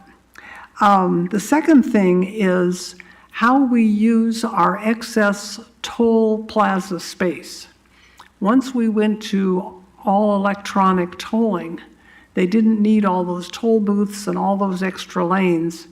And so at our toll plazas, we have places that are several hundred feet wide and a half a mile long, and it's just sitting there unused. So at the Windy Ridge Toll Plaza, which is the one on 241 about halfway up to the 91, they are using it now. The Orange County Sheriffs have leased it for use as a motorcycle training space. And I think only once or twice a month. They go up there with a bunch of pylons and a bunch of vehicles and train their officers. We started it as a pilot program because we were a little bit concerned that having all those vehicles, all those Orange County Sheriff vehicles clustered in a space where people are driving by and Distracting? Yeah, and distracting, but it seems not to be a problem, so now that program has been approved to continue. And we are now in the process of soliciting other ideas for the use of that property. It could be a rest stop for trucks, except that our roads really aren't on a really long, people don't drive our roads for 6 or 10 hours, so they don't necessarily need a rest stop there. It could be a staging area for self-driving Uber vehicles that they just all park there until they get a call and then they drive out. Could be EV charging stations. It could be, we're allowing everybody who's out there to think about what would be a good use for these spaces. So they're going to send out requests for ideas and requests for bids to use this property for something else. So anybody who has a good idea, let me know. That's it. Thank you. I got another one at the end, but that's it for I this know one. you do. All right. Community bridge builders. Annie, what have you got? Sherry, okay, has been reporting on this in the previous months, but we're finally getting close to the date for the international dance that we're hosting at Clubhouse 5, and it will be on December 8th. We have a total of 7 countries represented doing their native country dance. It's going to be a taste of food from all the different countries, and the guests will be treated to a taste of the food from the different countries. As of 2 weeks ago, the event was completely sold out, so there's no more room available. So we're really excited moving forward with this. It's really great to see the community coming together, doing dances like one of the Chinese group is going to do like a Tai Chi kind of a dance. The Indian group is going to do something native to their group. The Korean group is going to do something. The Chinese groups are going to do something. There's someone even from Mexico that's going to do. So we've been meeting practically weekly. The groups have been rehearsing over and over again, and it's shaping up to be a very, very festive and enjoyable evening. And again, it's going to be December 8th at Clubhouse 5. Thank you, Annie. I think you missed the watershed, but I'll do it now. All right. Okay, the watershed group did meet. The purpose of the watershed, the formation of it, the purpose was the funds are available, but you have to have somebody to, you have to know that the funds are available, and you also have to have a group to, what do I want to say, to administer it. And the county, that's their function in the watershed situation. Right now, there isn't any money available. The state has taken a different direction, and the money that was available previously, it's just a whole different attitude towards what's been going on. I just want to point out some of the valuable assets that have occurred since during this period. That was main one would be the Dairy Fork Project. The Dairy Fork Project, which helps to clean up the water from Aliso Creek on its way to the ocean. It's all done naturally. It passes under the road, and then it travels along the side of Moulton on its way down to the ocean. And there are plants in there that help to clean the water before, and it settles in there for a period of time. The plants clean it up, and then it continues on. So those are the kinds of projects. But right now, things aren't, there just isn't money available. The state isn't going in that direction. So, and particularly, it seems to me in projects that are in Southern California. So that's where we are right now. We'll look forward, and hopefully there will be some change there. I actually have another one. It's a slide presentation. Or do you want to go to do League of Cities first? Doesn't No, matter. go Go ahead. ahead. Do the League of Cities, then I'll do the. Okay, sure. Well, I attended the League of Cities conference October 16th through 18th, and it was held in Long Beach, California at the Convention Center. And one report said that there were over 200 cities represented. It was a really, really well-attended conference. Almost every session was packed to the rim, so you had to get into each session very quickly, otherwise they closed the door because they were full. I did attend the 2-hour ethics training, which is mandatory every 2 years, so I got some great information on that. And at one point I thought there was going to be some kind of a riot because they closed the door right at one point. They closed the door, and there were people standing outside to get in, and it was standing room only. So those type of events were very, very well attended. And some of the topics they covered, even it was ethics, but we went over some stuff like how to handle difficult council meetings, how to really conduct a meeting, and how to just basically incorporate attendees, but also maintain the appropriate decorum at the meeting. So it was very informative. I also went to one of the policy committee meetings that were just, sometimes the ones that I wanted to get to were full, so I would go to the next one. And I went to one committee, actually Irvine did a presentation on what they were doing in terms of e-bikes. And they just really are having a terrible time trying to regulate the age categories, just trying to get a handle on how to. One point they said that they had adopted an ordinance prohibiting e-bikes on certain bike trails. And so they're still having trouble enforcing that. They're having trouble enforcing the kids riding them on the streets and enforcing speed limits. So there was a lot of dialogue, and it was clear that a lot of cities are still having problems with e-bikes.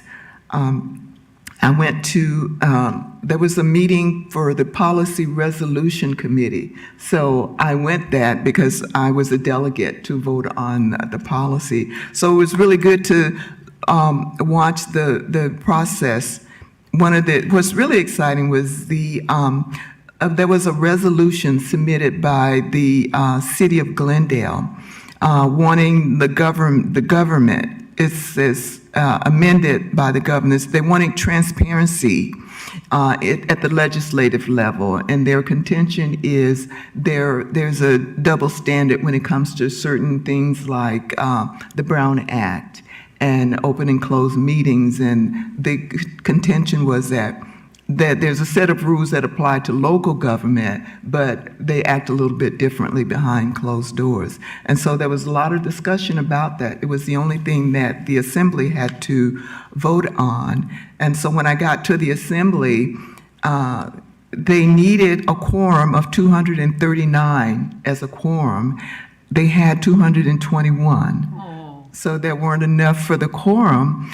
And some of the members wanted the item pulled from the consent calendar for discussion, but there weren't enough votes to have it pulled from the consent calendar for discussion.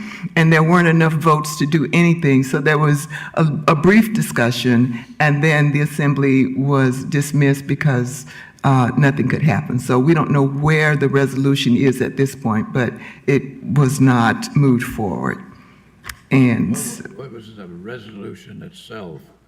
What was it to urge the state government to be more transparent? I thought that's what it was. yes, it says a resolution of the General Assembly of the League of for California legislators to enact laws that promote equality in governance. What applies to one applies to all, in fair and equal treatment of all governmental officials at all levels in the state of California. Holding meetings and that sort of thing. Yeah, Same and strictures we have. yeah, and some of the feedback was the language was too aggressive. And so some of the members wanted the language toned down because we didn't want to get the legislators defensive.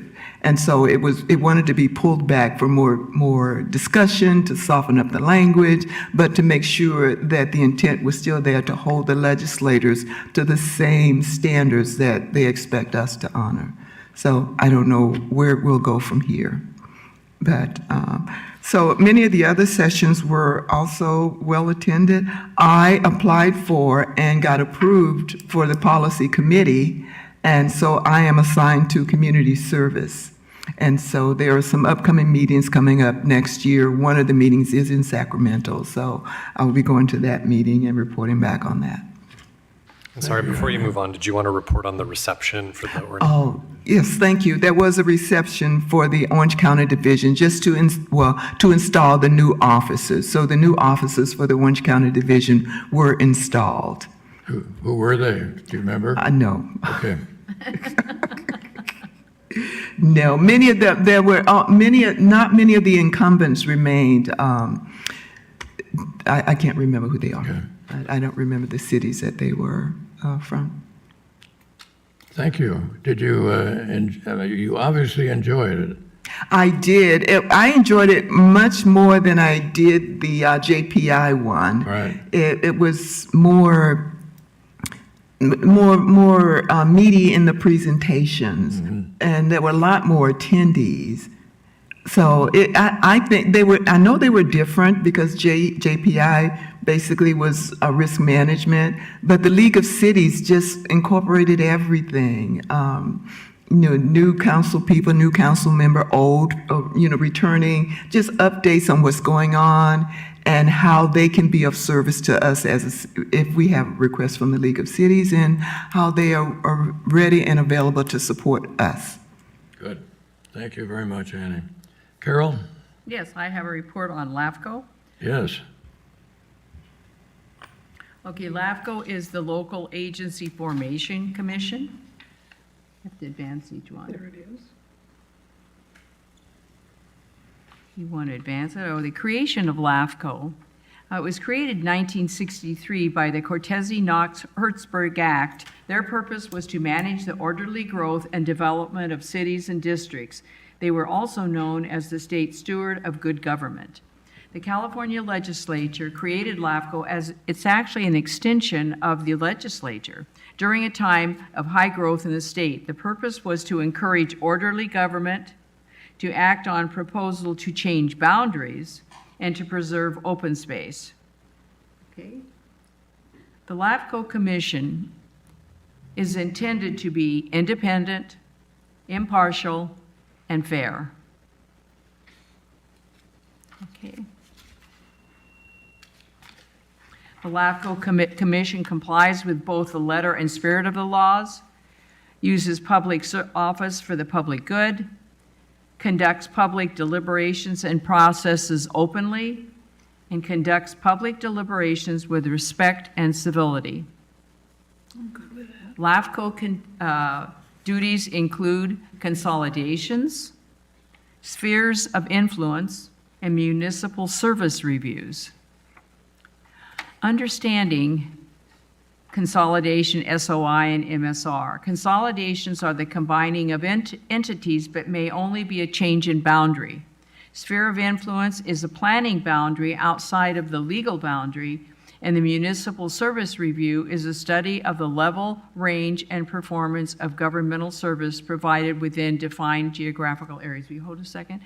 When I talk about that municipal, these three things that LAFCO does, it has nothing to do, and I want to emphasize this, people misunderstand and sometimes think it has to do with zoning. It has nothing, we don't handle zoning. We also don't have anything to do with land use. But when you look at consolidations, these are can be critical things. And when I talk about this, consolidations can be only a change in boundary. About 12 or 15 years ago, I was at a LAFCO meeting, and it turned out it was an owner of some apartment buildings believed that for years, their apartment building zip code, their trash pickup, everything, put them in one city. It turned out that they weren't actually in either of two cities that bordered each other. And so the LAFCO Commission had gone through a study and decided to put them from city A into city B. And the movement of that, it sounds like a little thing, it would change their zip code. You think, well, that's no big deal. It turned out it was a very big deal, and I was only an observer, because the owners changing from that zip code to the other zip code had an effect on their property values, a huge effect, because it was a city that was not as prosperous as City A. And I remember it so vividly because the whole thing was done. These people show up, they're the owners of the building, and all of a sudden here they find out that they're moving their where they thought they were located. Fortunately, the people who were on LAFCO at the time, I remember it was Pat Bates, I remember her specifically, and I remember it might have been John Campbell, but I'm not sure. But Pat Bates had formerly been a mayor in the city of Laguna Niguel, and she knew how tough it had been with the city, with the old county supervisors. They weren't interested in this in South County at all. They gave no attention, and she had she would go and complain about something, a road that she needed or something. They seemed to give no attention. So she was specifically sensitive to these owners of this building, and they did reconsider that whole change, and it didn't occur after all. So I guess we're ready. Okay, OC LAFCO is guided by Carolyn Emery, who was the CEO. The staff is small, there are no assets, and it's in solid financial shape, evidenced by reserves correction. Could you hold a second? On this one, I want you to understand that LAFCO has no assets. They don't own a building, they have no reason to own anything. So the financial considerations for LAFCO, it's not a problem, because the money that they get in, they don't need to plan for huge reserves because they don't have any capital improvements and they don't have huge maintenance costs. So in fact, it's not that the reserves that they had, they actually reduced because they realized they had more money in reserves than they needed to. And when you hold money in reserves, cities pay towards this. So if you keep raising it, because you're putting money aside, that's an unfair charge to your ratepayers. So at any rate, LAFCO is not huge and it has no reason to be. Okay, Cal LAFCO is an organization of all the LAFCOs in California. While regional conferences are held quarterly, the state conference is held once a year. The 2024 conference was held in Yosemite, and the site was chosen by the Mariposa County LAFCO, which hosted the event. The purpose of LAFCO is to offer training and opportunities for considerable sharing among the 58 counties of our state. This is a covered bridge in Wawona. It's on the way to Glacier Point. Mariposa County includes Yosemite and the historical background of its settlement. How that affects present-day governance made for an interesting discussion, for there is mixed ownership within the park, meaning that there are actually, because the acquisition of Yosemite as a national park, there were already owners on some of that land, and so they're left there owning that land. They don't want to give it up. So if there are any criminal problems, it makes for a difficult situation because you don't have police. You have the national park people. Puts them in an awkward position, all right? So the historical transportation at the museum in Wawona, and this takes you back, you realize this is the early formation of our state. These are actual buggies left from that time. This is another view from Glacier Point. And here's another additional view of Glacier Point. So you can see how very Yosemite is so spectacular. There were various workshops on timely topics, including equity in action, LAFCO's role in environmental justice, when legislation turns political, consolidations, and what would you do? Consolidations, workshop consolidations. Consolidations can be friendly or not, and even friendly consolidations require great planning.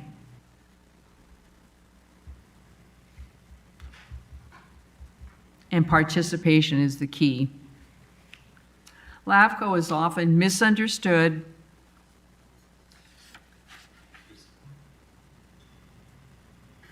Oh, I'm sorry, what would you do? I missed that one. Okay, let me stop for a second. What would you do was a great opportunity to look at actual cases that provide an opportunity to meet and interact with other staff members as well as other commissioners. So we went over cases that had actually occurred with LAFCO, and I bring this up because the opportunity to meet with other people in other parts of the state is a great opportunity to get them on board with other projects that you have. And Annie, when you mentioned League of Cities, one of their goals has been that cities get to make their own choices instead of being dictated to by the state. Strangely enough, LAFCO gives you an opportunity to interact with the people who are on these commissions as well as the people who are staff members, and they're younger. And it's good to find out where they are in their thinking because these are the future people that'll be running things. And I think that's a great opportunity to get people on board when you want to make your choices for your own city. Okay, so LAFCO role is often misunderstood. Its importance is often missed. In small agency, it's not big because there aren't that many. There are 2 people, I think, from the county. Sometimes, usually only one shows up. 2 people that represent cities, 2 people that represent independent districts, and then, of course, alternates, and I'm the alternate for the city position. I'm bringing this up because right now, we saw the situation that happened with the county. And there's a special district that has not had an audit for 2 years. This is totally unacceptable. Yeah. And so how do you don't want to have too many regulations, but you can't allow things that are not ethical continue. If you don't speak up, they continue to be unethical. So how do you do that? And you can do it. You can use your LAFCO for pointing out, not governing, because we don't have policing duties or anything like that, and I don't think anybody's suggesting that LAFCO should. But LAFCO can point out when audits aren't, you send the municipal service reviews, they should be available to all the city council members, and same thing with the special districts, because you think about all these, there are hundreds, well, I think I've heard 2 different numbers, that there were close to 3,000 special districts, and I've heard there were over 2,000, so I'm not sure how many there are. But remember, every one of those special districts has to be accountable to somebody. So LAFCO can be an agency that points that out. Thank you. Thank you, Carol. Did we go to LAFCO when we incorporated? Did When we get became there member, for I a little remember bit? that Oh, gosh, what was his name? The council member, I can't think of his. Bob Ring? Bob Ring held Yeah. the same position, yeah, I remember. Yeah. In fact, when I spoke of that visit 12 or 15 years ago, he was on the LAFCO commission. I just happen to remember his being there. I remember who, for some people, and these are different opinions, and you have to respect opinions. For some people, they feel when something is done, it's done, and that's too bad. And I remember specifically who saw that there was an issue. You can't just say it's too bad, that you have to look at it and think about it. How is somebody affected? It's not just that this is the rule, that's the way we do it, as opposed to the person who looks and says, is this appropriate? So there was a division, even though they did later vote to change that decision. Okay, other comments and reports? I have another comment and report. Oh, yes, go ahead. Thank you. As has been mentioned, this meeting is the last meeting of our beloved mayor and my longtime colleague, Noel Hatch. That's right. Noel is a native Californian. He graduated from an excellent undergraduate school, that was UCLA, and also graduated from Stanford Law School. And he practiced law in Los Angeles and for the last 5 years in Laguna Hills from 1960 to 2010. Yeah, it was this century. It was half of this century. It was 50 years. And he did corporate and business law in LA and then was in private practice in Laguna Hills. And during that entire time and during most of his adult life, he has been very active as a servant to the community. He was on the Los Angeles Federal District Court Indigent Defense Panel. He was on the school board for the Pasadena School District, and I believe it was president for a time. He helped create the Los Angeles Master Chorale. He was president of the Los Angeles Rotary Club, and when he moved down here, he became director of the South Orange County Interfaith Council. And he moved to Laguna Woods in 1997 and immediately got involved in village leadership, serving as a third director and a GRF director until he came to the council. And he has been our mayor for 3 terms and has led us ably. After his retirement, I expect he's going to spend time with his 4 children, 12 grandchildren, and any number of great-grandchildren.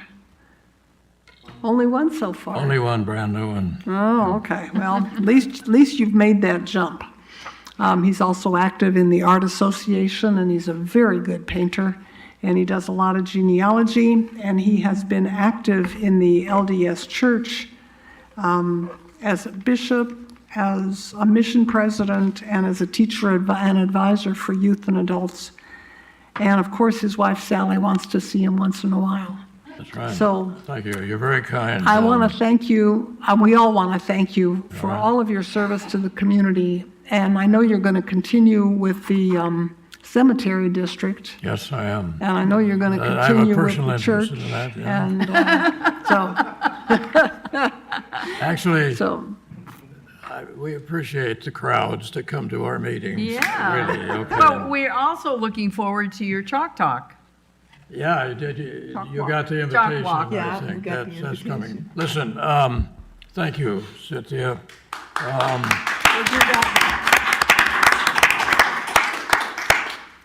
Something occurred to me this morning that has changed my life tremendously and given me hope to take the place of this experience. So I came home from that class. What class? I'll tell you in a minute. Okay. I thought you left it No, out. class. No, it was class. And I wrote down a short list of things I'm grateful for from this experience being on the city council and as I leave this council. And there were about 12 or 13 things that, for this last year, that I really felt strongly about. Because as I picture Laguna Woods, I see a beautiful piece of jewelry. Yes. And inside is a large, a diamond, pearl, which is the village. And surrounding that brooch or whatever it is are all of these other jewels. Two of them are sitting over there. The fire authority we have and the sheriff's department that keep us safe. But the businesses that we have here, we are small, but we are unique in the quality of those who serve us here, markets, druggists, the only Aldi store around, I think, things like that. So anyway, I started thinking the short things I'm grateful for. I am grateful for our city manager and our city clerk for their commitment to this city. And it is a joy to have you both. You're on top of everything, you anticipate, and so forth. I am grateful for our city staff, including our city attorney. We are at pretty much full capacity right now with some things coming, but it's the staff that works together so collegially and hard. So it's good to have pretty much them full now. So I have concluded, and I'm grateful that Laguna Woods is an alive, relevant, and respected player in Orange County affairs. And I think more than I've ever seen, we are now a real player in this city, in this county. I am grateful that the creation of the Laguna Woods branch of the public library, I think that has turned out to be a blessing for this community outside of our city walls. That we have been and remain fiscally sound. What a blessing that is, and how grateful we are. Our city's infrastructure remains what? Solid and in good repair. And I think of Fullerton, whose seats, I guess, were crumbling like mad, and things like that. Now, maybe they've corrected it. Now, I believe we have, and we remain, a desirable business location, and we do have an enviable group of businesses operating here. Now, to me, this is vital. Our relations with Laguna Woods Village remain solid right now. They really do, and that's critical in my mind. Now about you guys. We have a proactive, not a reactive attitude in this council. I think I see that on all of you. Strong relationships have been developed and exist with the sheriffs and the fire departments, for which we are eternally grateful. Mike is new, but Mike has a reputation in the fire authority that is tip-top. I didn't know you knew that, Mike, but you do. And so thank you both, and thank all of them. So we, as suggested, we remain one of the safest cities in California. We're too small to get on all the lists, but we came in the top 10, I remember, about a year or so ago. Thank you, a tip of the hat. Now about us. I believe over these years, more so lately, but that we have worked as a council during these years in a collegial and respectful manner. We have, in most cases, been unified, and when we haven't been, there's been no horrible distress or so forth. So it has been a real pleasure to work with you all and to be a part of this. Okay, now, what happened to me today? No, just one other thing. The other thing I like about Chris is that he is on top of issues before they become bad issues, okay? So he's got this great anticipatory vision. So I've been, what am I going to do now? And I want you to know that I am delighted to be leaving. I am. Because I have two things that have been in my basket that I really wanted to focus on.